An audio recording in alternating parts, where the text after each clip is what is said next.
welcome in.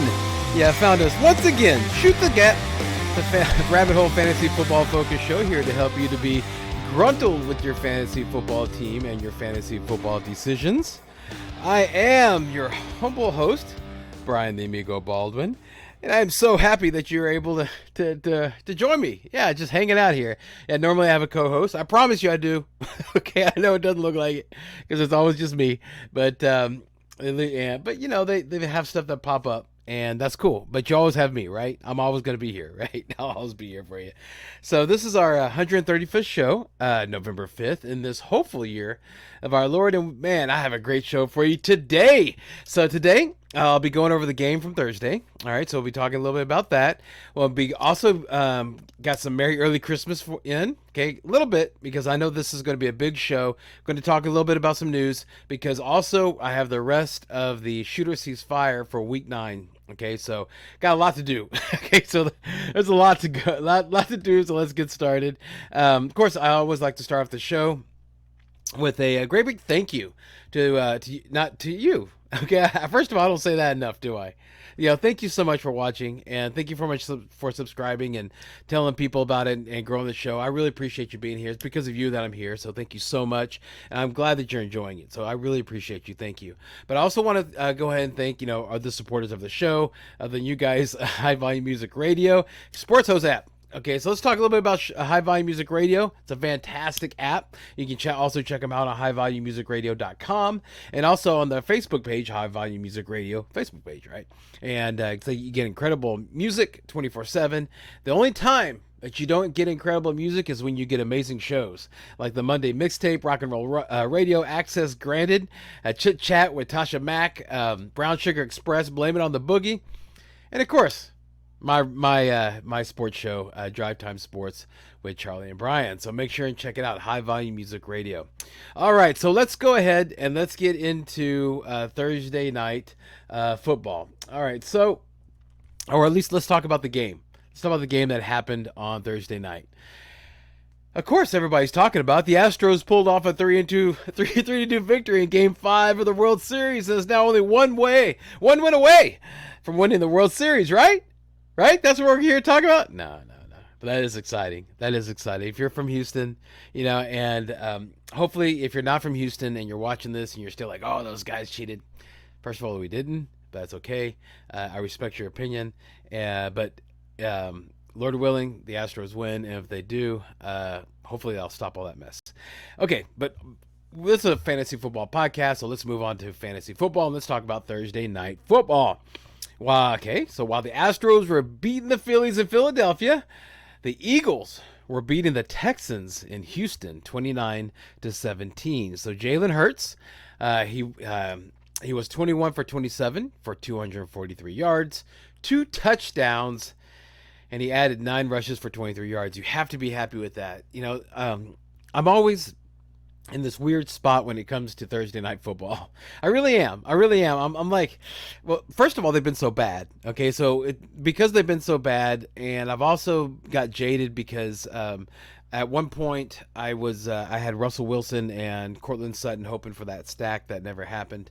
But so that there was at least one Thursday night game I remember with the Colts where that was just it was awful. Just awful. He wouldn't even look Cortland Sutton way. It was just terrible. But anyway, point is that Thursday night football has always been a little weird because it's either going to make you happy for your weekend coming up, or it's going to make you sad. There's no in between. All right, there's no like, I'm okay. No, you feel one way or the other. If you have people in the game, or your opponent does, and if your guys do great and your opponent does bad, then you feel great. If the reverse is true, then you feel terrible. So see, I always have this weird love-hate thing. Anyway, if you had Jalen Hurts, I'm sure you're pretty happy. Not as happy as you normally are, because I believe he, at least in my league, he scored under his projected amount. But still, he didn't hurt you. You're not going to lose your match because of him. But Miles Sanders, wow, you might win it because of him. 17 times, 93 yards, touchdown, great game. Dallas Goedert, another guy. Can you imagine this production coming from your tight end spot? Just amazing. He led the Eagles in targets with 9, had 8 receptions for 100 yards and a touchdown. I'd be super elated if my tight end did that. I don't have Kelsey or Andrew, so if I had a tight end that did that, I'd be just doing backflips. A.J. Brown had 6 targets with 4 receptions for 59 yards and a touchdown. Again, he had a great game. He had a really, really good game, but not one. He's still, it's probably lower than what you're expecting. Again, it's not gonna lose you your match. Won't win you your match, probably not, but won't lose it for you. And let's see here, the defense. Okay, the defense, gave up some points. I already told you they gave up 17 points. Not that bad. But they did have 2 interceptions and 3 sacks, so that really helped. All right, so I have the defense. I was pretty happy about it. If you've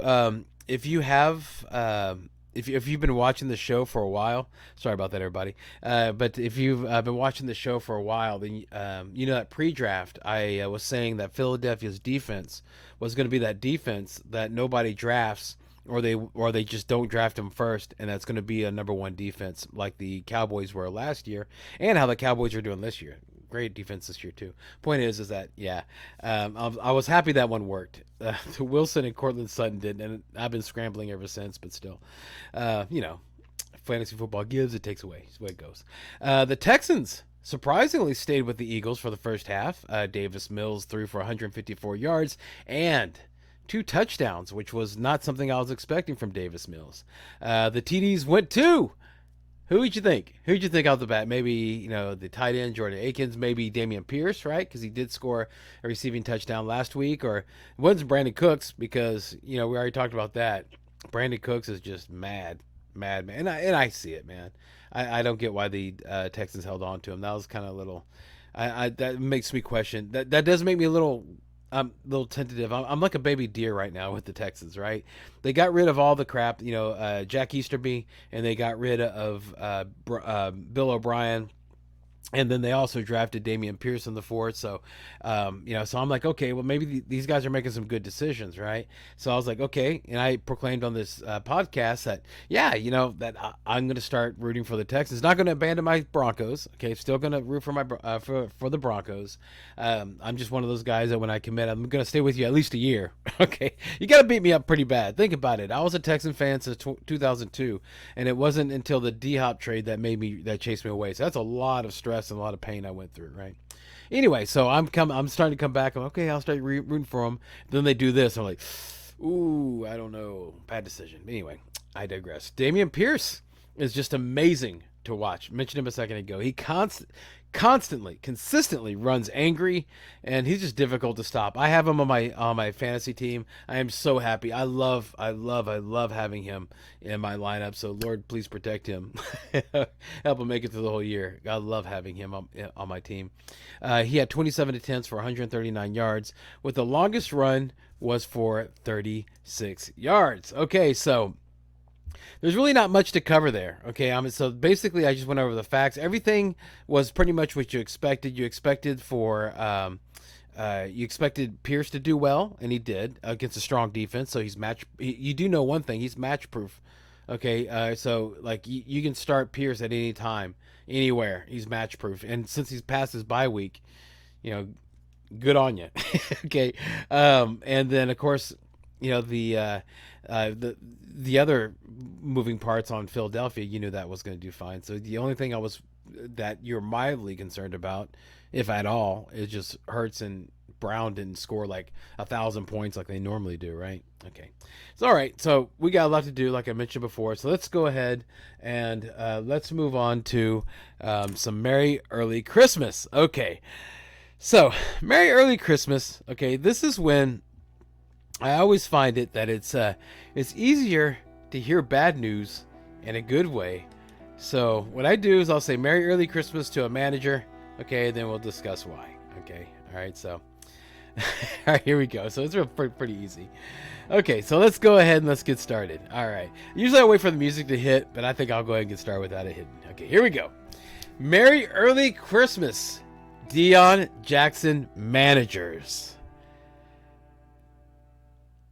After not practicing all week due to re-injuring his ankle, Indianapolis Colts running back Jonathan Taylor has been ruled out for Sunday. However, this might be more like a pair of socks than an exciting gift. And let me explain. All right. So even though, Deion Jackson, okay, even though he had 42 rushing yards and 79 receiving yards the week Taylor was out, that was with a different quarterback and with a different offensive coordinator since the Colts fired offensive coordinator Marcus Brady on Tuesday. See what I'm saying? So now, I mean, you can't just put Deion Jackson in and say, okay, great, it's going to be awesome. Still a gift, but it might be a pair of socks, right? With the addition of Zach Moss taking touches, and that they are playing the New England Patriots and not Jacksonville this week. Okay, so it might be a little bit more difficult for Deion Jackson to produce such high numbers. Hence the pair of socks. Merry early Christmas, Isaiah Likely managers. How about this one? I've been screaming from the mountaintops on this guy. You know, I really have. I mean, everybody has, but they kind of cooled because the scream was on Thursday or on Friday, right? But then it started cooling when it was on Tuesday, excuse me. And then they started cooling when they got closer to waiver wire, right?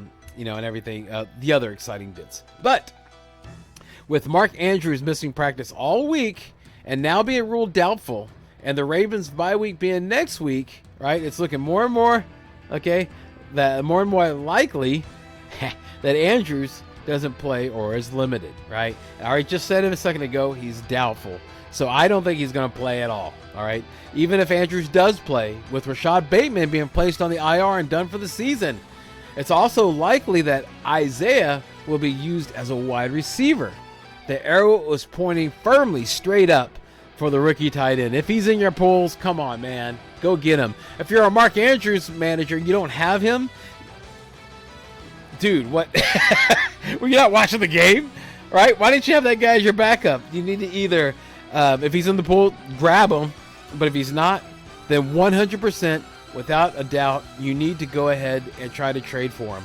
You have to have this guy, especially tonight or this week when it's the Monday night game that he's playing. And so if you don't have that, then that protection, that's just not good at all. Okay, I mean, so I would not.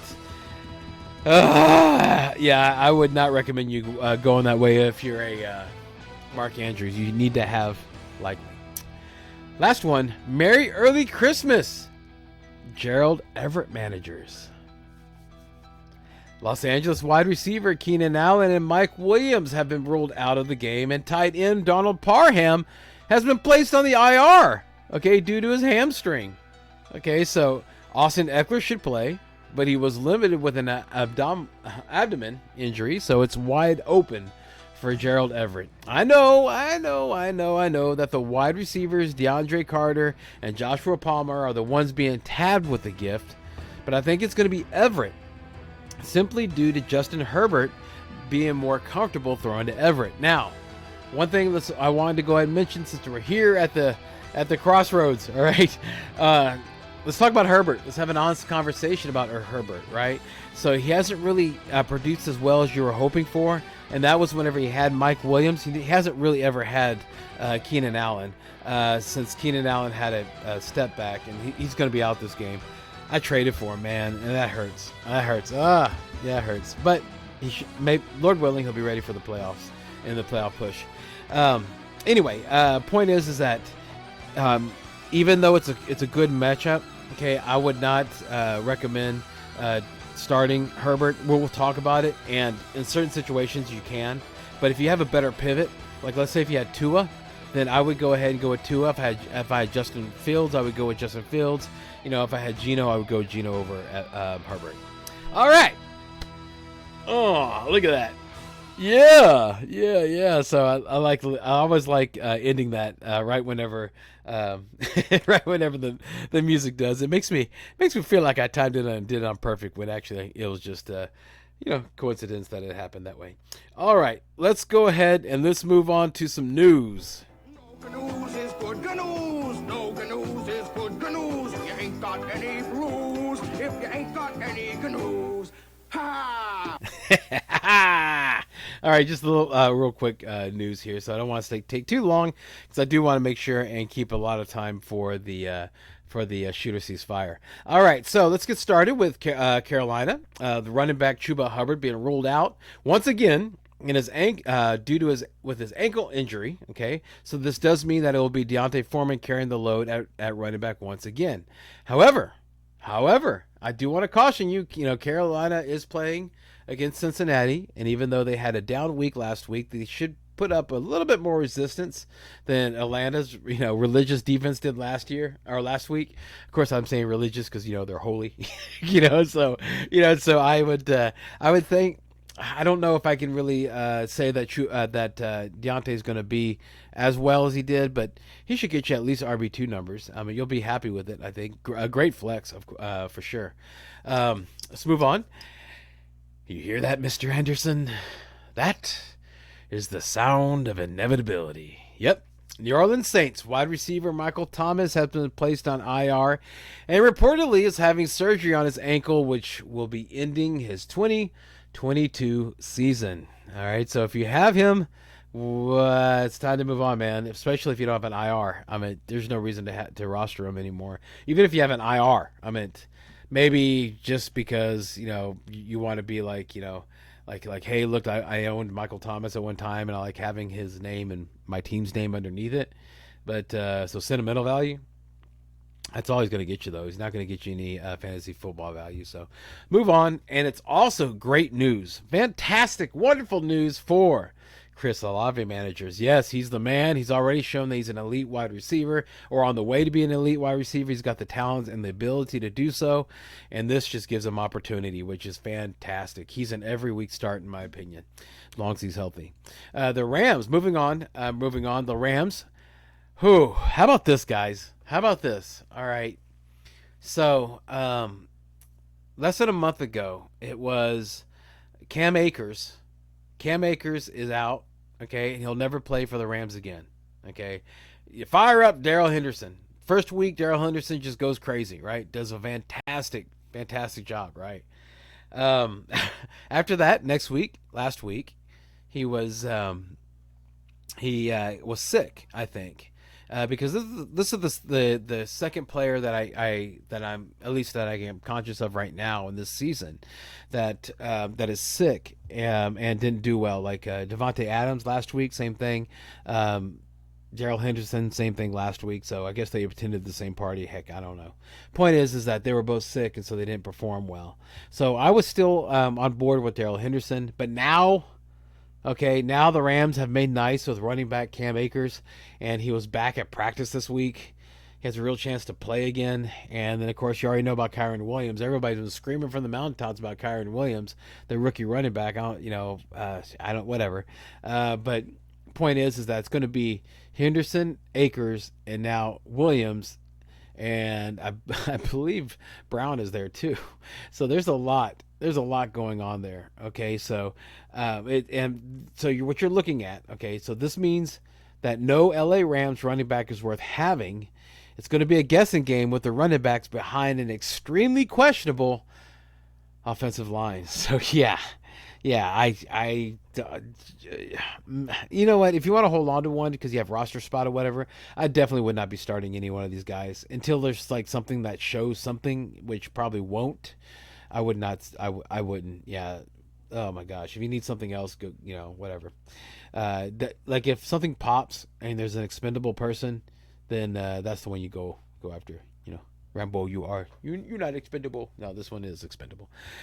Okay, Detroit Lions. I think this is the last one before we get to the shooter cease fire. Detroit's Lion running back DeAndre Swift did not practice all week, and head coach Dan Campbell said that, quote unquote, the plan is to get him in the game and see where he's at. All right, and Swift has already come out and said reportedly that he's not going to be 100% all year long. So what you got with DeAndre Swift at the very beginning, that was the best. That was it. Hope you enjoyed it, because it looks like it's going to be like I was telling you on the Sniper episode. All right. Hopefully you listen to me on the Sniper episode. He's a huge stay away right now. Swift is, right? So if you took my advice in the Sniper episode when everybody was all excited about TJ Hawkinson going to Minnesota, so they were trying to grab pieces of Detroit. Could have sold him then. That's what I was saying to sell him, because if he's not going to be 100% all year, they already have a 1-6 record. Do you see where I'm going with this? Yeah, it's not looking good. Like I said before, Jamal Williams is really, this is good news for the Jamal Williams manager, but that's about it, right? If he's cleared to play, it's going to be or snap count. I just told you about it. It's a bad road that we're going down with DeAndre Swift. So if you have him, then just keep him on the bench until he proves something. All right, so that's how I would recommend handling DeAndre Swift. Okay, so and I think that's the bit. That's the last bit. Oh, Cordell Patterson. Yeah, Cordell Patterson has been cleared to play. That just happened. That's right. Yeah, it just happened today. So let's talk about the fantasy implications of that, right? So what you're looking at is that I know everybody got all excited about Tyler Algier. And of course, the ones that could not get Algier went after Caleb Huntley. Dude, it's done. That's done. Hope you enjoyed it. Okay, it's not going to happen. Patterson now is going to be the one that's going to be getting the bulk of the stuff. Even if they ease him in, he's going to be eased in at a very his easing in will take away from Algier and Huntley, and so now you're looking at a running back by committee until Patterson comes back, and who knows what's going to happen if and when Damian Williams comes back. So yeah, it's time to get, like, if you can get something away, like especially this week. Look and see if like King and Drake is in your pool. I would go ahead and drop Algier or Huntley and grab him and play him instead. Gus Edwards is shown to be doubtful. I think I might have said that earlier. If I'm not, I'm saying it again. So this thing with Patterson, I would not shoot on Patterson right now. I would still go ahead and wait. Just let him get eased back in, or make sure that he's okay. Like I've always said, I don't really ever feel comfortable starting a player the first week after a big injury, and this was a big injury, so I wouldn't do that. So yeah, so that's how that was that's how that worked out, and I believe that would be that will be the end of the news. Yeah, I think that's got it. I don't think we have anything more that's come through. If something else pops, I'll definitely let you know. But as far as right now, the things that popped this today on Saturday was Mark Andrews and Gus Edwards, and also Cordell Patterson. That's why I like filming on Saturday, to be honest with you. I do really like doing that because of these things pop up, and I'm able to give you some information here. So hopefully it's helpful information. All right, so let's go ahead and let's move on to the shoot or ceasefire for week 9. All right, so I feel like I should have music or something like that, but nah, I think you guys will be all right with it. I think, yeah. So we'll just move on, just a fresco or whatever, a cappello.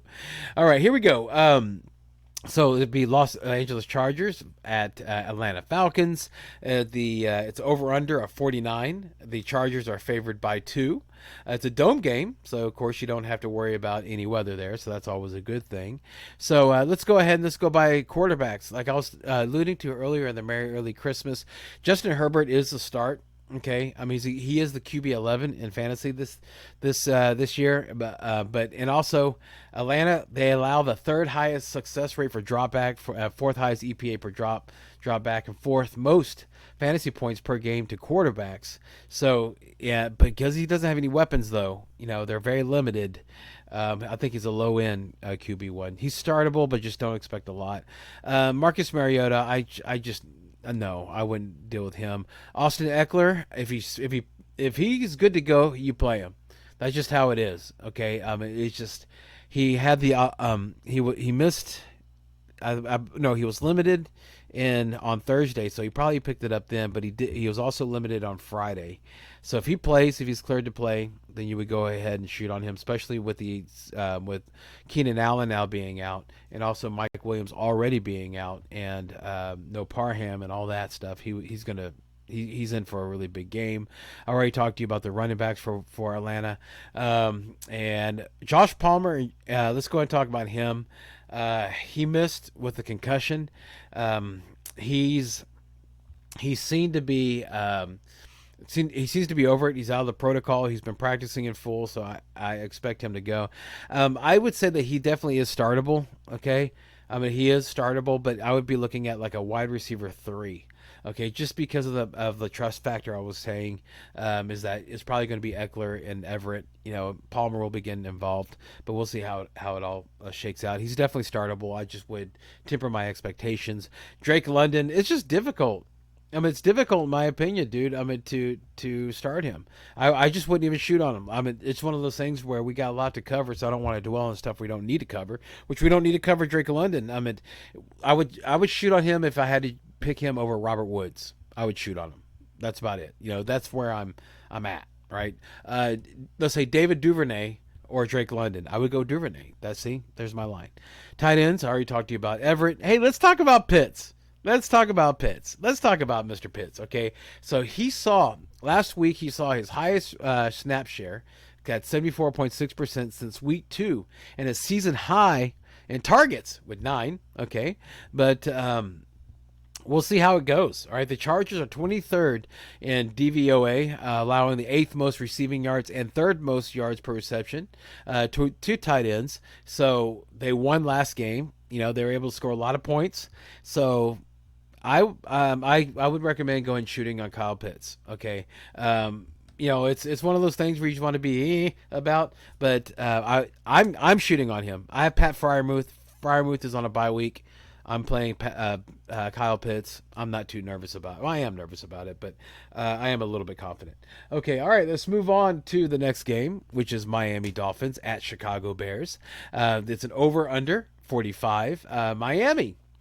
Miami, yeah, they are favored by 5 points. Okay, so let's go ahead and talk about that. That is an outside game, so let's talk about the weather. It's 65. It's forecasted to be 65 degrees in Chicago, 3% chance of rain, 16-mile-an-hour winds. Which the wind is kind of a 16 mile an hour is nothing to scoff at, but it's something that can be worked with. Okay, it's not going to make the ball like fly off the field or anything like that. I think they'll be okay. Quarterbacks, this is real simple. Tua, if you have Tua, shoot on him. He's going against the Chicago defense. All right, so it's just they've traded away all their strong rushers. It's just going to be a great game for Tua. Justin Fields, man's on fire. Okay, dude, you trust the trends. Okay, right now you trust the trends. That guy's trending up. He's been like the QB2, okay, in fantasy. The quarterback 2 has been Justin Fields, since week 5. Why wouldn't you go and shoot on that guy? Right? The only reason why he was probably in the pool is because you weren't trusting him. Well, I think you can go ahead and trust him now, especially against Miami. I understand that they went ahead, they made a big trade. We already talked about it earlier, but I don't know if that guy's going to be Chubb is going to be up to speed. Bradley Chubb, that is going to be up to speed in enough to cause that much of a problem for Justin Fields. Another thing to keep in mind: one of the defenses that blitzes quite a bit, has one of the highest blitz rates in all the league, is Miami. What does Justin Fields do whenever he feels the blitz? He runs. Okay, they are pretty weak against running quarterbacks. You see where I'm going with this. I just think that it's going to be a fantastic game for Justin Fields. I think he's going to be extremely strong QB1, and just one of those guys where you just don't even worry about it. You'll be fine. Running backs: Raheem Mostert, Jeff Wilson. You can go and shoot on Raheem Mostert, but I would start tempering my expectations. This actually might be a good time to start selling Raheem Mostert. The reason why I say that is that Jeff Wilson came aboard. Jeff Wilson has worked with the offensive coordinator once before, and so they went out and they specifically went after Wilson, okay, making room by trading Chase Edmonds to Denver. So what's happening is that Raheem Mostert, okay, he's been playing at least 62% of the snaps weekly, averaging about 17 touches and 85 total yards as the running back 19. Okay, he's a little older. He's got injury history. I'm sure they're not wanting to do that. Miami is. They've already said that they have Super Bowl goals. So Jeff Wilson's brought in to take a little bit away from Mostert. So he's not going to be as prolific. He'll do great, but I don't think he's going to be as like the the high volume guy has he been. See that volume tick down probably by at least 7 to 10 snaps, I would think. And so you can imagine just go ahead and just work it out, how that number works, and then you'll see exactly what you're looking for. Fantasy wise, I'm seeing a drop probably about 5 to 10 points, okay, depending on your scoring. As far as the running backs on the Chicago side, David Montgomery, Khalil Herbert, you can shoot on both of them. Okay, just just keep in mind what you see. High upside running back twos. Okay, and I say running back two because I'm a man of a lot of hope. Sorry about that, everybody. Probably saw me go. Yeah, I didn't get shocked. I just hit like a little. Anyway, everything's cool. Everything's fine. We're all alive. So yeah, and so I'm a man of a lot of hope. So I like David Montgomery and Khalil Herbert about the same. So I would see them about the same. So if you've been shooting on them and you're happy with the production, then keep going. I think you're gonna be in about the same spot. Wide receivers: Tyreek Hill, yes. Jalen Waddle. We don't need to talk about the defense of Chicago. Just move on. Let's take a look at Chase Claypool. No, not yet. Not yet. Okay, just wait. He's just got traded. Don't get too excited. Darnell Mooney. I think you can go ahead and shoot on him. Okay, I really do. He's somebody that I think that you can probably flex. I would probably look at flex at the most. That defense for Miami is not good. Okay, it's not good, especially that secondary. So I see a lot of opportunities there. So, I would actually say wide receiver 2. Let's just go say wide receiver 2, right? High flexed, a solid wide receiver 2, and we move on. As far as the tight ends go, come on, man. You don't want Cole Kmet. Mike Gesicki. That's the hard one, right? Because he exploded a couple of weeks ago. Then ever since then, about 3 weeks ago, I think it was, maybe 2, but since then he's been kind of like working his way down, right? I mean, every week. So I guess it was 3 weeks ago. Then each week has been getting a little bit less, a little bit less, a little bit less. He's basically a low end tight end 1. Okay, low end. Okay, how about we be positive? A high end tight end 2. How about that? Okay, because it just seems like that Tua is going to be sitting there. He loves to target Waddle and Hill, who are both wide receiver 1s in this matchup. So, I think that's probably where the money is going to go there. And of course, I don't think you want to mess with the defenses on either side. Okay, let's go ahead and let's move on to the Carolina Panthers and the Cincinnati Bengals. All right, Bengals, not Bengals, Bengals.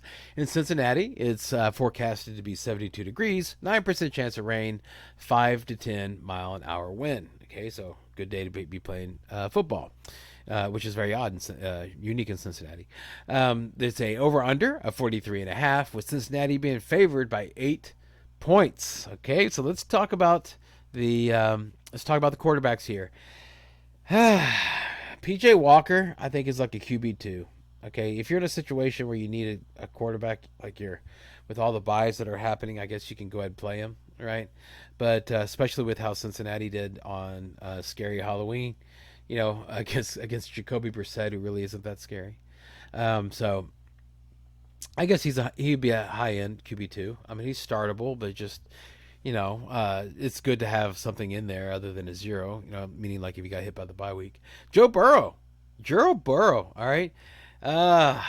We've seen that his upside is directly connected to Jamar Chase, but Jamar Chase is not the reason why that Burrow did so bad on Monday. It wasn't Jamar Chase that kept the O-line from protecting him, all right? It wasn't Jamar Chase who kept the O-line from opening up holes from Joe Mixon. I think you see where I'm going here, okay? Yeah, that O-line's questionable, very questionable, which makes Burrow questionable. I think I like him better than Walker, but just barely, okay? So he's also, I would say he's a low-end QB1, all right? So he's rated a little bit higher than Walker. It's just because the defense for Carolina that's one thing they do good. Okay, they're 15th in passing yards per game and 13th lowest explosive pass rate surrendered. So they also allow the 13th lowest fantasy points per game to quarterbacks. So yeah, you can see where I'm coming from there. Okay, so running backs. Chuba Hubbard out. We already said you go ahead and shoot on Deontay Foreman. Don't need facts for that. You just would do that because just for volume alone. Joe Mixon again. You're going to shoot on him for volume alone. I mean, so but I'd be expecting a low end RB1, but still he's not going to lose you your match. Wide receivers. Seems like that bum Christian McCaffrey was the one that was taking up all his play, because now Moore's a wide receiver one, right? He's got the eye of PJ Walker, so I think he's somebody that you can trust. Terrence Marshall. If you're in a pinch, I would start Terrence Marshall over Robert Woods. Okay, and you already know who I would, and I would start Robert Woods over Drake London. So there we go. 1 and 1 equals 2. T. Higgins, yep. Tyler Boyd, yep. You're going to go ahead and shoot on them. There's no reason to even contemplate as to why you wouldn't. I mean, with Jamar Chase gone, they're going to get better opportunities. Same thing with Hayden Hurst. Same thing with Hayden Hurst in such a weak position, as tight end is. He is a tight end one. I mean, the Panthers they've been ranked 29th in DVOA to tight ends, with the 6th highest catch rate and the 10th highest yards per reception allowed for tight ends. So I would say that you can go ahead and shoot on Hayden Hurst with confidence. All right, so let's go ahead and let's move on to the next match, and that will be Green Bay at Detroit. Yeah. Oh yeah. There we go. Yeah. Oh, hang on. Yeah. I'm sorry. Yeah. I have my Green Bay at Detroit. There we go. Where's my notes? Yeah. I was like, what? My name is Ron Burgundy. Yeah. So quarterbacks. Yeah. On this particular day, this would be the day that you could go ahead and shoot on Aaron Rodgers. Okay. This is whenever he should be able to give you QB1 numbers. The defense for the Lions is not their strong point as much as they would like it to be. Their strong point, of course, is the offensive line, but still, it definitely can be exploited, has been exploited, and will always be exploited this season. So yes, go ahead and shoot on Aaron Rodgers, especially if you have a bye week issue. It's a great fill-in. Great feeling. I believe he's going to be a QB1. If you need any more proof, the Lions are first in yards per attempt, 7th in passing touchdown rate, a bottom 4 in passing yards per game, and explosive pass rates allowed. Yeah, shoot on Aaron Rodgers. Jared Goff. I would go ahead and cease fire on him. I think that the Lions are going to go ahead and lean on their ground game, especially with Hawkinson gone. I know that Amon-Ra St. Brown is showing that he's off their injury report, but he's always an injury risk, in my opinion. He always is, poor thing. So I would say that it's going to be a something where, like with Jared Goff, I would cease fire. But let's on the running back side, we already went over DeAndre Swift, so the only real strong shoot for Detroit, as far as the offensive weapons, in my opinion, are going to be Jamal Williams. Yeah, that defense for Green Bay, they're really good. Jair Alexander, that cornerback, will definitely be on St. Brown. So it's going to be a difficult road to hoe with Hawkinson out. That was a big part of their offense. Now that's not going to be there, so that's going to be kind of tough. They're going to probably push the ground game because Green Bay is weaker against the run as they are the pass. So it looks like it's just going to be Jamal Williams. How about let's talk about the running game for the Green Bay Packers. Aaron Jones, you're always going to shoot on him. I don't think I need to go and roll anything down like that. But the real big question is A.J. Dillon. I think this would be a day to start A.J. Dillon, to go and shoot on him. Yeah, flex worthy for sure. Probably a good running back too. I would start A.J. Dillon over DeAndre Swift in this game. I definitely would. It just seems true to me that if things work out the way they should, then Aaron Rodgers will get the team above, ahead. Okay, so they'll be in a good position. A.J. Dillon is the main time eater, so it seems like A.J. Dillon, especially against that Detroit defense who's weak against the run, it looks like it's going to be set up for a good game for Aaron Jones and for A.J. Dillon. Oh, I guess I could say the two A.J.s, right? Aaron Jones and A.J. Dillon. Well, I don't know. Anyway, might have been a stretch. Okay, let's go ahead and talk about the wide receivers. Romeo Doubs, yes. Yeah, you would go. I think you can go and shoot on him for what I just told you about earlier. That defense is just not good. But so I would say I would be expecting like wide receiver two numbers. Okay, all right. So that's where I would be sitting at with Dobbs, especially if Alan Lazard doesn't play. If Alan Lazard does play, I would still be I'd ceasefiring him because he's coming back from injury. That make me nervous. And I think that is all the ones that we need to talk about as far as wide receiver. Let's talk about tight ends. Brooke Wright. For Detroit, no. No. Just no. Okay. I don't need to go anything more. No. Don't. Okay. Robert Tunyon.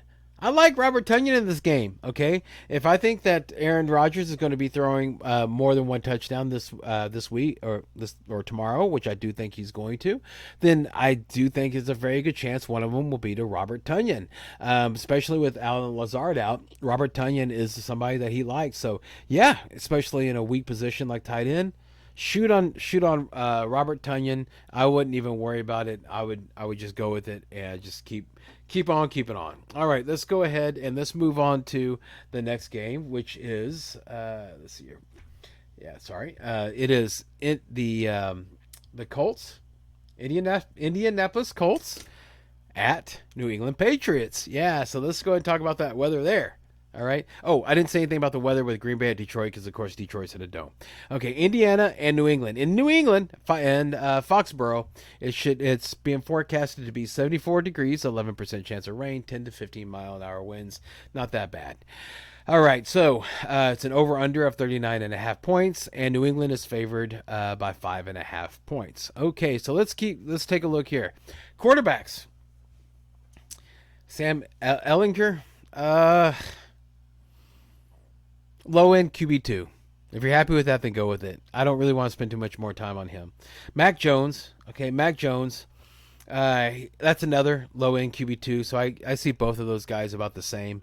Hopefully, you have better options. Lord willing, you have better options. I would go. Oh my gosh, Lord, I do hope that you do.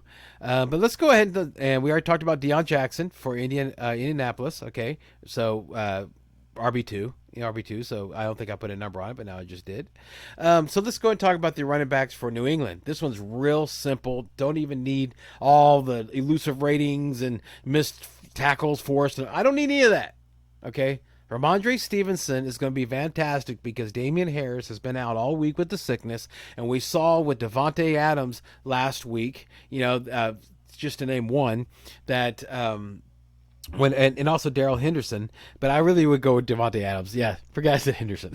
Okay, let's go with just Devontae Adams. All right, that he was sick, and even though he was cleared to play, he was not up to speed. I think that's going to be the same with Damian Harris. He's already sucking hind tit behind Ramondre Stevenson anyway, so this is just going to be more touches for Ramondre Stevenson. Ramondre Stevenson is awesome. No matter what the matchup is, it is a good matchup, by the way. So you would shoot on Ramondre Stevenson, ceasefire on Damian Harris. As far as the wide receivers go, let's talk about that real quick. Okay, let me just make it real easy, and this is just the way I feel, is that I would not shoot on any wide receiver for the Indianapolis Colts except for Michael Pittman.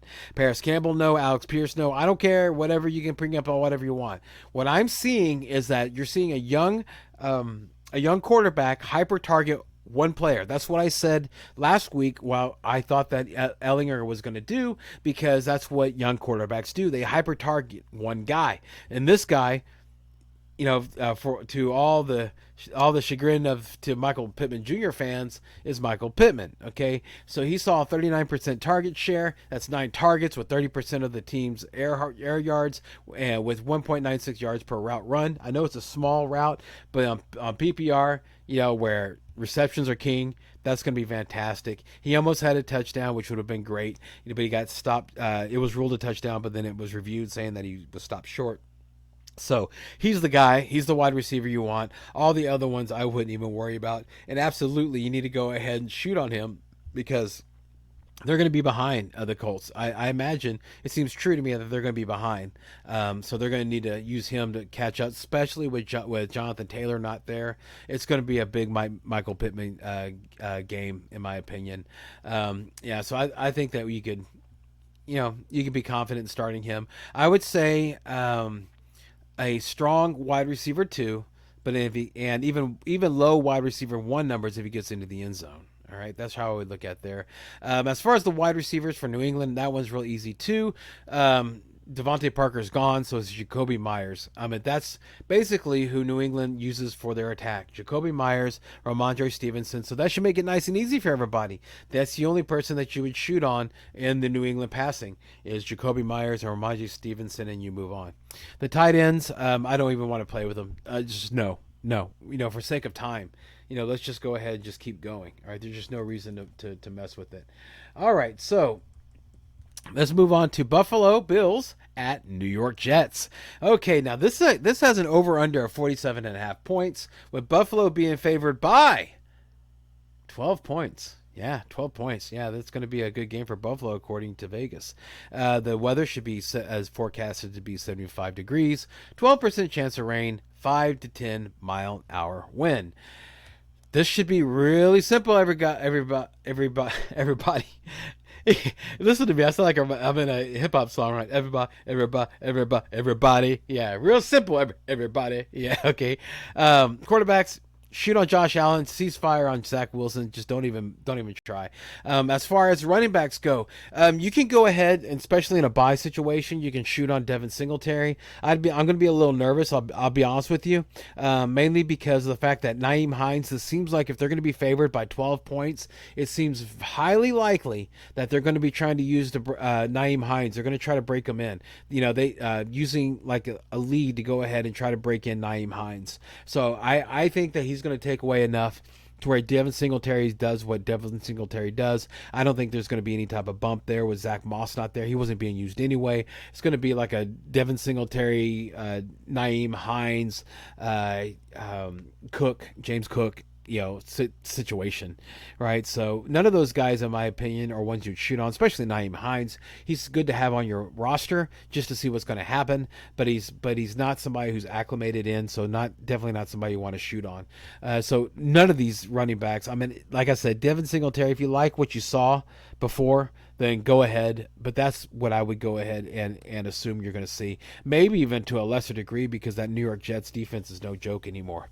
Running backs on the New York Jets side, no. I wouldn't even shoot on any of those guys. Michael Carter, James Robinson. Let's just wait to see. Things are still happening. James Robinson is still getting a feel for his position. And it's still my opinion that he's going to take over for this run-first offense. I just think that right now it's going to be kind of a running back by committee with a little bit of Ty Johnson mixed in, and then it's going to be it's just not going to be something that's going to be fantasy worthy right now. Hopefully you have better options than that. Wide receivers, of course, you're always shooting on Stephon Diggs. Don't need to talk to you about that. Or Gabriel Davis. Don't need to talk to you about that. Isaiah McKenzie, Garrett Wilson. Okay, I know they're on two different teams, but I see them about the same way. They're both kind of a little iffy.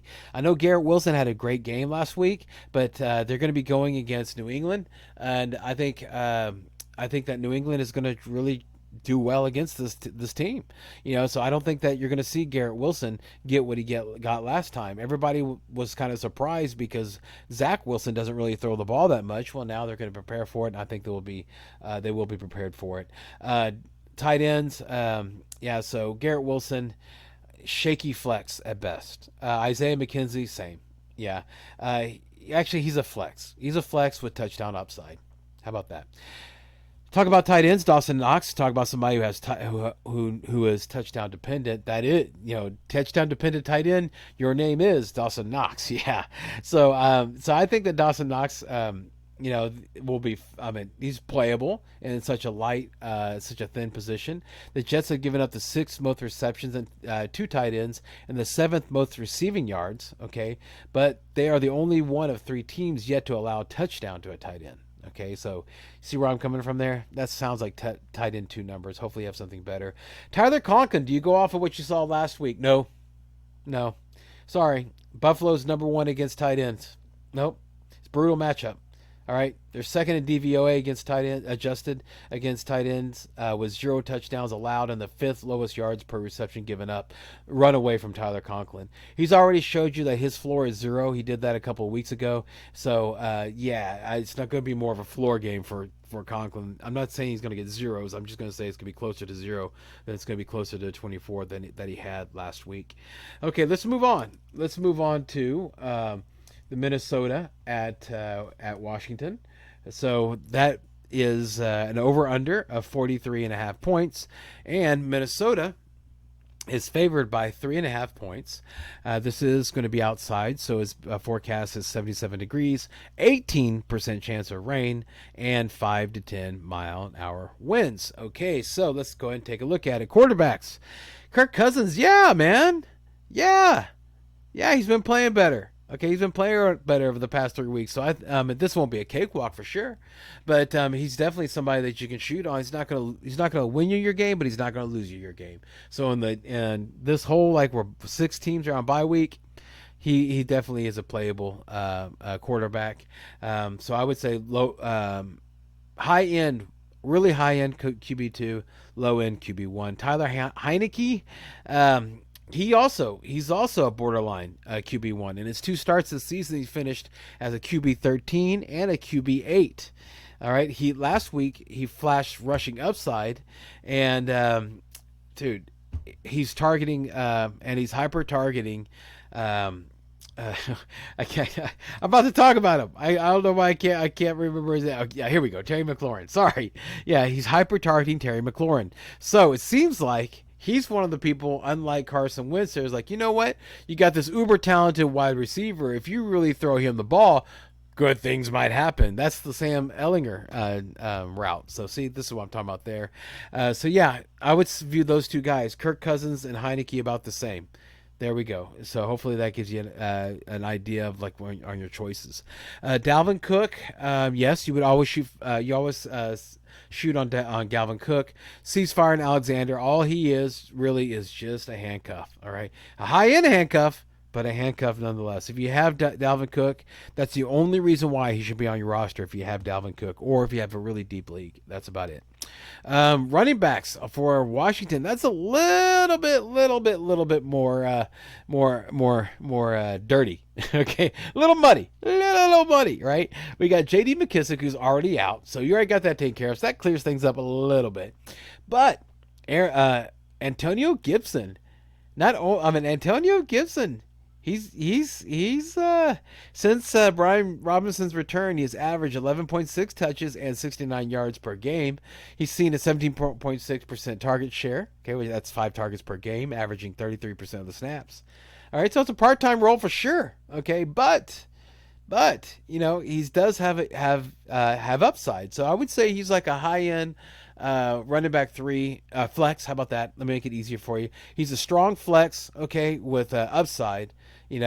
Because he does return kicks. If you have a league that gives you points for returns, which my league does, then absolutely, he's somebody that you can comfortably put in your flex. He is the running back that gets the target. So in a full or any PPR at all, he's very valuable. So Antonio Gibson, I like Antonio Gibson, especially for a flex. I think you'll be happy with him. Brian Robinson, I would say that he's the same way. He's going to get all the run. Okay, so that's valuable, right?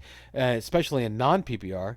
But he gets most of the snaps. He's out snapped Gibson, okay, in back-to-back games. All right, but the thing is that he doesn't get any of the passing work, and we just talked about how valuable that is for PPR. So I would say that you can view both of those guys the same, but with Brian Robinson having touchdown upside. So if he gets into the end zone, you're really going to be happy. So both those guys are strong flexes. I would definitely say that, and because of the bye weeks we're in, you can use them as an RB2, and I think you'll be fine. Wide receivers, you're not even thinking about Justin Jefferson. Okay, yes, you're going to shoot on him. But let's go ahead and let's talk about Adam Thielen. I think Adam Thielen is a guy that is another one of those flex guys that you can put in there and has touchdown upside that Thielen does what Thielen does. He's never changed what he ever does. So why would we even think anything different? So if you're happy with the production that you get from Thielen, then and also the volatility of his position, being the second wide receiver, or probably even the third if you count Cook being the second. So. And then you add in T.J. Hawkinson. I don't see tight end. I think is like the hardest position, in my opinion, to go from like one team to another. All right, mainly because there's just so much to learn because the tight end does so many things. He doesn't just run like wide receiver. You just got to study routes, catch the ball. Running back, you just got to study plays and run the ball. Right. Well, with tight end, you got to catch the ball, you got to block. There's a lot of things you got to do. But TJ Hawkinson already talked about that he's used to learning new playbooks and new verbiage. I mean, he's gone through so many offensive coordinators while being just in Detroit. So it's almost the same thing as being traded to a different team, correct? Whole new playbook, whole different type of vernacular. So, he's used to it, so he'll be fine. But I'm not sure if he's going to be fine the first week. But he might. And I also don't think he's going to be that threat to Thielen like he's probably going to be later on down the line. So Thielen, you can go and shoot on him, especially with flex. I think he'll be really happy about that. Because of the buys, you can put him in as a wide receiver too, but just expect that, that he does need to get that tight end to really give you something you can be really happy with. KJ Osborne, don't know. Terry McLaurin, yes, definitely shoot on him. I already mentioned a second ago. If you're happy about starting Michael Pittman, which I am, you should be happy about starting Terry McLaurin. Same situation, pretty much the same situation. Really, it is. So I view them the same. So a good, strong wide receiver too. Touchdown upside. They get into the end zone, you're really going to be happy. Curtis Samuel, he's more of a gadget guy, so I would just look at him like you would a gadget guy. He's not really a wide receiver, even though he says wide receiver there. They just do all this different types of stuff with him. If you're happy with what you've been getting with him, then go ahead and shoot on him. If you're not, then there's not going to be anything different in this game. TJ Hawkinson, I would go ahead and cease fire on him until you see what's going to happen, especially him going in. Logan Thomas, first game back from an injury. I already told you about that. I would go ahead and I would cease fire on Logan Thomas. Okay, moving on. Moving on to Las Vegas at Jacksonville. Okay, so that one is also out in the weather, so it's not a dome game like it would be if it was in Vegas.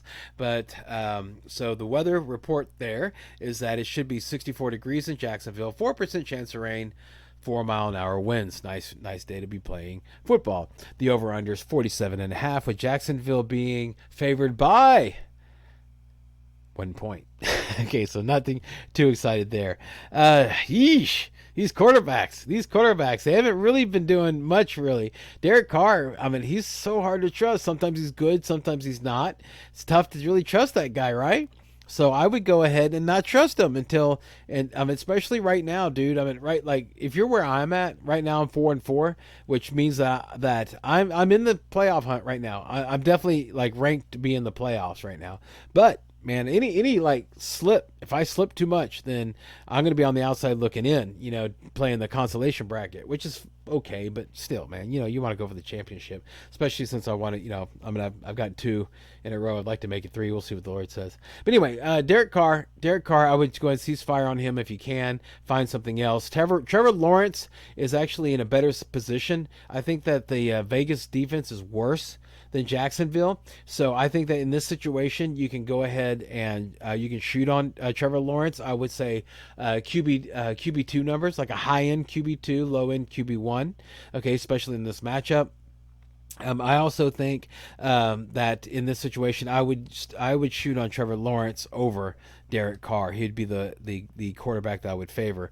Running backs. Let's go ahead and talk about running backs. Josh Jacobs, are you really thinking about sitting him? No. You're not going to cease fire on him. Yeah, he's always in your lineup. Travis Etienne, he's always in your lineup too, so no reason to waste time on those guys. We can move on. Same thing, you're not going to waste time on Davante Adams. You're going to go and shoot on him. But how about let's talk about Hunter Renfrow and Mac Hollins. Let's go ahead and spend a couple of minutes on that. I know that we're getting close to that magic hour, and I have 1, 2, 3, only 4 more games to go, so not bad. So let's just go and not spend too much time there. Mac Hollins now is the second wide receiver, not Hunter Renfrow. Hunter Renfrow is droppable. He should not be on your rosters. There's some other things you can put on there that's more valuable. Romeo Dobbs is more valuable. Garrett Wilson's more valuable. Yeah, I would definitely. Renfrow is yes, last year's news. Mac Hollins, if you're in a pinch, especially with the bye week, you can put him in as a flex. But I would probably be looking at that, and also he needs a touchdown dependent. Christian Kirk, I think he's somebody you can shoot on. He is the guy who gets the most targets for Trevor Lawrence. I already mentioned about Las Vegas's defense, so I think Christian Kirk is somebody that you can shoot on, but expect like strong wide receiver 2 numbers. Zay Jones, Marvin Jones, not Marvin Jones, no, Zay Jones, flex worthy, especially because of the bye week situations. Tight ends, let's go and talk about it. Evan Ingram, yes, shoot on Evan Ingram. He's found his legs in this offense. Yeah, with 21.7% target share, averaging 4.8 receptions, 57.8 receiving yards. There you go, Ingram. Good on you. Yeah, good job, man. Good job. So I think you can confidently shoot on him. Yeah, Vegas is not very strong against the tight ends. There you go. Darren Waller.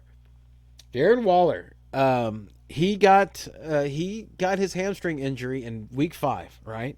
Okay, and so we are now on week 9. So that gives week 6, week 7, week 8, 3 weeks.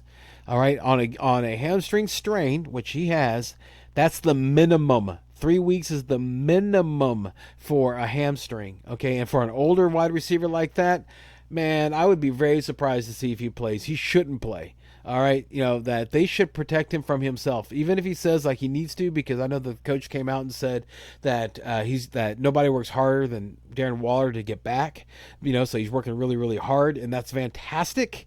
But they should rest him. Okay, just rest him at least for 1 more week, make it 4 weeks, give him a nice full month of waiting.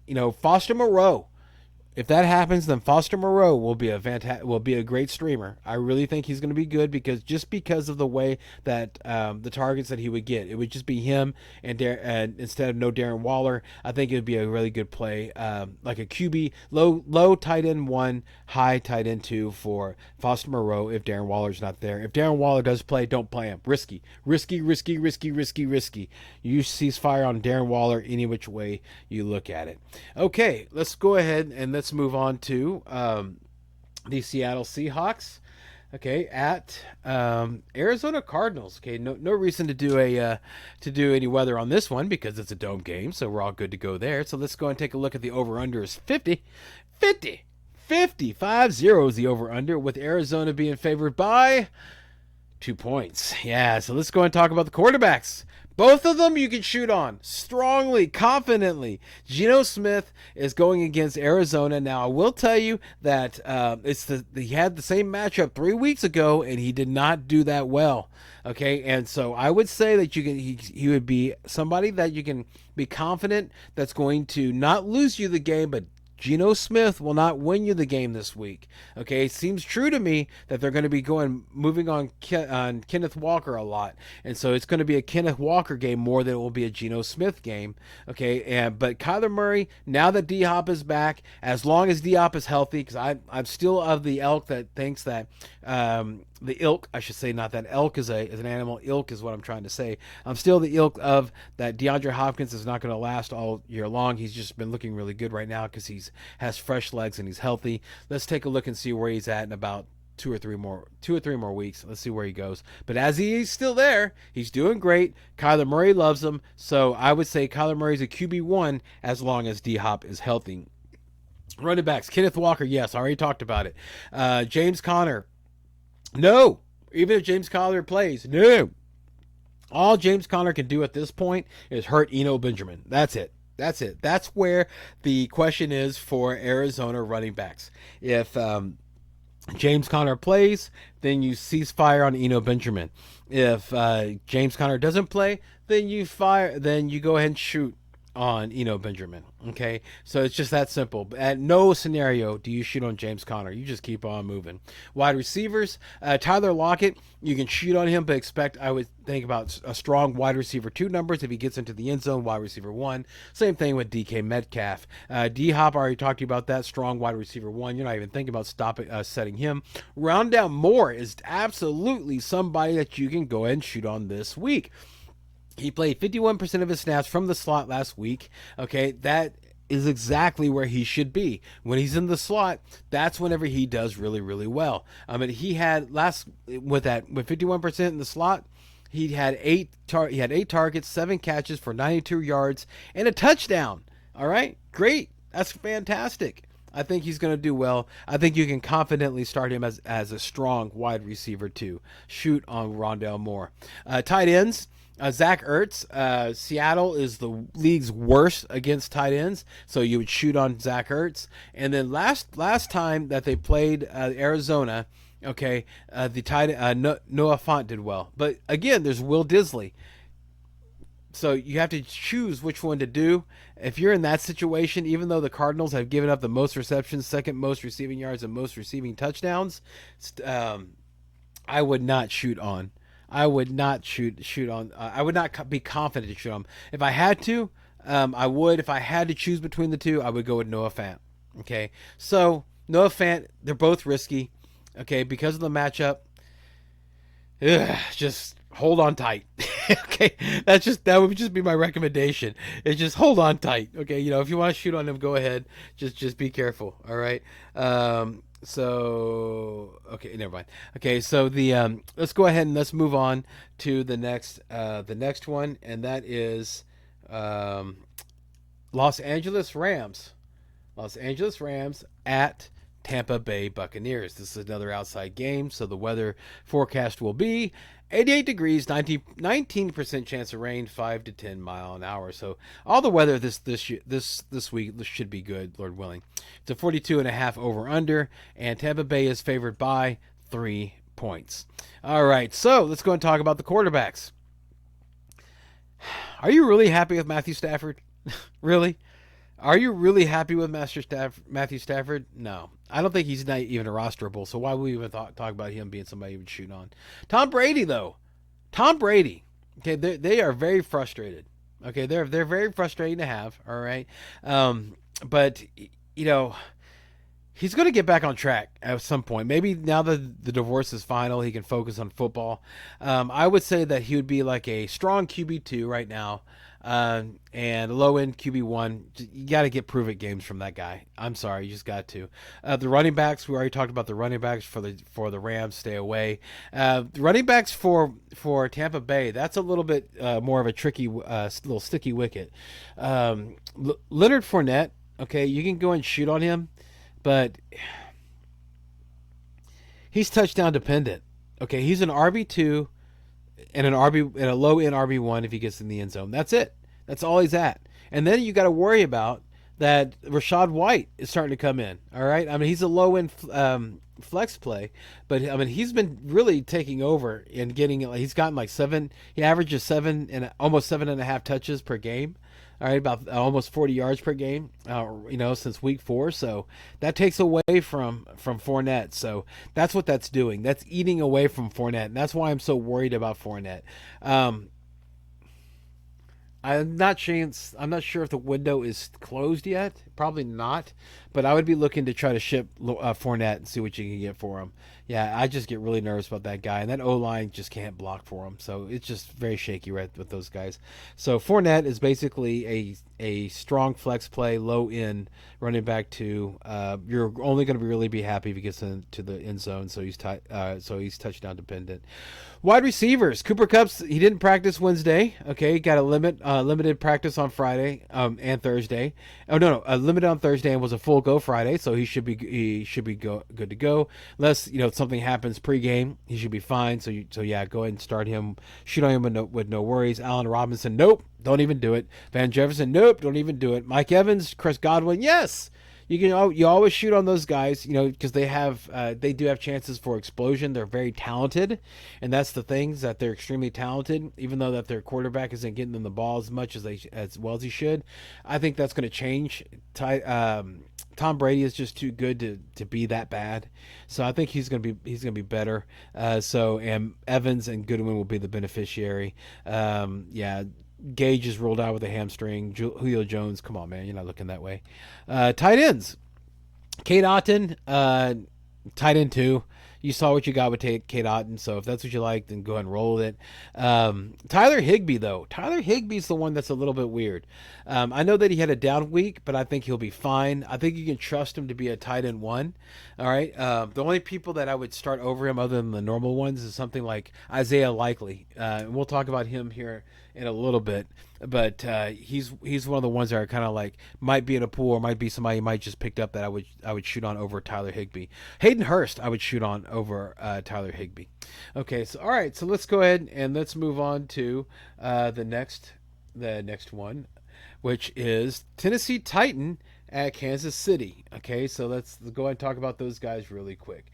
Let me make sure I get that 9 right. Okay. All right. So Tennessee Titans at Kansas City Chiefs. That's an outside game.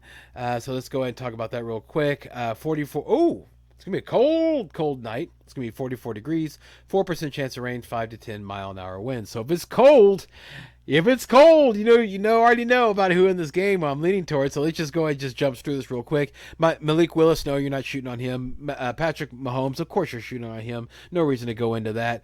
Derrick Henry, when it gets cold, the Yeti comes out. And so, man, if you have Derrick Henry like I do, be excited to play him. He's going to be a strong RB1. Be excited about him. Clyde Edwards-Helaire, Eclair, Isaiah Pacheco. Man, dude, it's a running back by committee. So, no, I'd hope you have better options than that. I would cease fire on both of those guys. Wide receivers, we already talked about Robert Woods, Juju Smith-Schuster, Marquez Valdez-Scantling, and now Kadarius Toney. Kadarius Toney's in the mix. So what does that mean? Cease fire on all of those guys, on Juju Smith-Schuster, MVS, Kadarius Toney. The only receiver that you go ahead and confidently fire on, or shoot on, I should say, is Travis Kelce. That is it. And that's all the tight ends that you'd want to worry about anyway, is Kelce. So because MVS, Juju Smith-Schuster, let's just see how Toney's used. If Toney is healthy, that guy is going to be really good for Kansas City.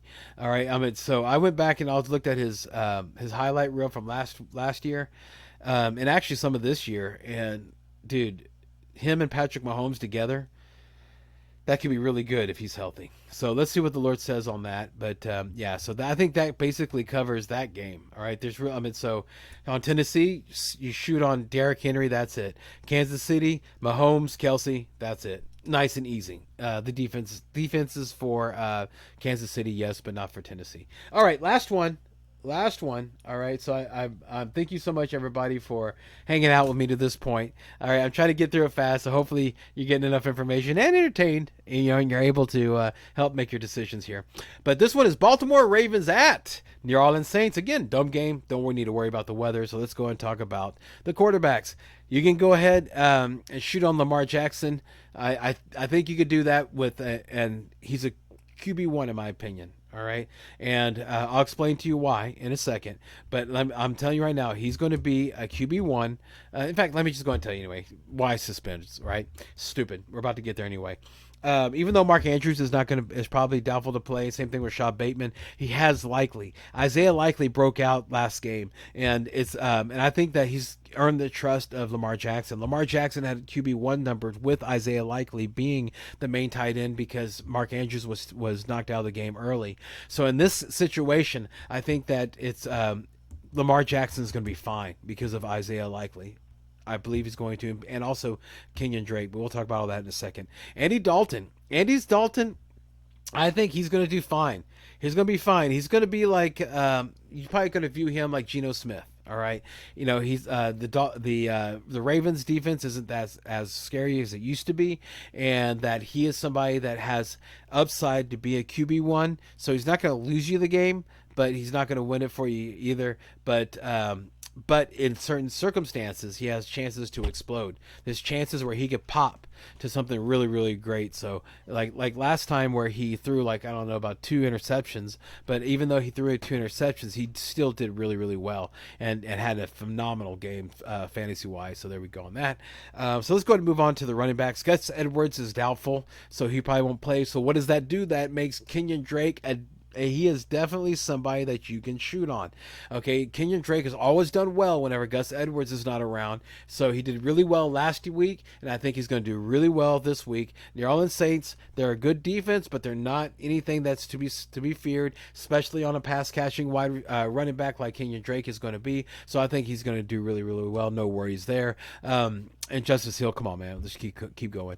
Running backs on the Saints, I would say shoot on Alvin Kamara and shoot on Voldemort. Why did I not put him in the tight end? I know that's where he's listed at, but after Ingram was knocked out, which he's going to be out for this game, it was Voldemort, Taysom Hill, that was the backup running back. So I'm going to say he's the running back here, in this case, in this situation. So yeah, I would go ahead and shoot on him because he does all types of stuff. He's a gadget guy. He's definitely somebody that you can go and shoot on. No worries there. Wide receivers, I already talked to you about Devin Duvernay. Certain situations I would shoot on him, but not somebody I'm actively trying to shoot on. Demarcus Robinson's coming back, so we'll see how he does. But you can put him on your roster, but I would not play him. Mike Thomas, where I talked about, is done for the season. Jarvis Landry might make it back, and if he does, for the Saints, and he'll probably be like a very risky wide receiver 3. He's still first game back from an injury. I would not recommend shooting on him. Chris Olave, yeah, shoot on him. Just don't even think about it. All the other ones, just don't even worry about it. Mark Andrews, you'll cease firing on him. He's doubtful. Even if he does play, he's not going to be anything you can count on. Isaiah Likely, whenever Mark Andrews isn't playing, he's going to be incredible. Okay, that's what happened last week. No reason to think any different. And I'm one of the ones that think that, and I mentioned earlier that with Rashad Bateman out, he's going to be a beneficiary of that also. So Isaiah Likely, 100% shoot on him and be very excited to see what he's going to do. If you grabbed him, I'd be really, really happy about that. And again, if you're a Mark Andrews manager, you don't have Isaiah Likely, what were you doing? Were you not watching the game? But try to get him. You need him. You absolutely need that guy, period. He is a rock solid high-end handcuff in my opinion. And then tight ends for New Orleans. Okay, you can shoot on Taysom Hill, on Voldemort, but not on Juwan Johnson. All right, I think I made it. Oh, and the defenses, well, I already talked to you. They're not that good. So I would cease fire on them if possible. All right. Okay, I believe I made it to the end. Thank you, everybody, so much.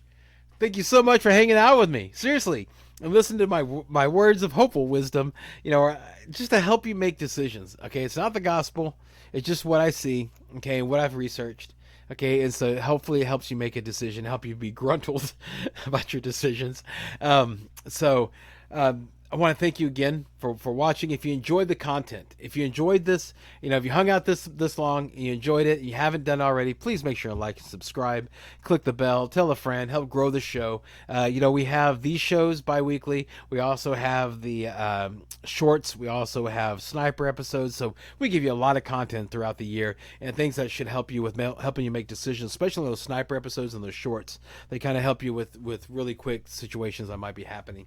And make sure, of course, check out Drive Time Sports with Charlie and Brian on the High Volume Music Radio app. Now that's every Thursday, 4 to 6. I want to make sure and tell you that because it's a live interactive show. So if you have any type of fantasy football questions, please feel free to give me a call and I can answer your questions live on the air at that time, and I can help you out with any situations. It's Thursday, so it's before the games start. All right, on behalf of me, your humble host, Brian the Amigo Baldwin, I want to thank you for watching. I hope that this year is an even better year than the last. Time for the parting shots. Parting shot from me is, okay, pay close attention to trends. Okay, this is the time to start looking at trends and start, pulling up anchor on certain things and on certain thoughts and things of that, on what your presets were on certain players, like Justin Fields, just to say one. And but just be open to watching the trends. In fact, now that I mentioned Justin Fields, let's just go and talk about it. All right. I've been trying to decide between starting Geno Smith or Justin Fields. All right. Geno was on fire a month ago and is now serviceable, like I mentioned earlier. Now, I do think he's going to have a good game, like I said, this week, but Fields' trend has been growing. All right. So even though Geno is a good play, I'm going with Fields because of the trend instead of just riding with Geno. All right. So watch the trends. Okay. They're happening. They're there now. We can see who's good against what, who's bad against what, who's growing, who's shrinking, things of that sort. You know, who would have thought about what's happening with Aaron Rodgers, you know, and Tom Brady, right? So just be aware of the trends. Okay. Be bold, everyone. Just be bold and a little praying. You know, does go a long way. All right. So let's go ahead and let's end this thing with the last line. Remember, everyone, in fantasy football, as in life, don't dream it, be it. Thank you so much for watching, and good luck on all your games, everybody. Yeah. It's a good song, right? Yeah.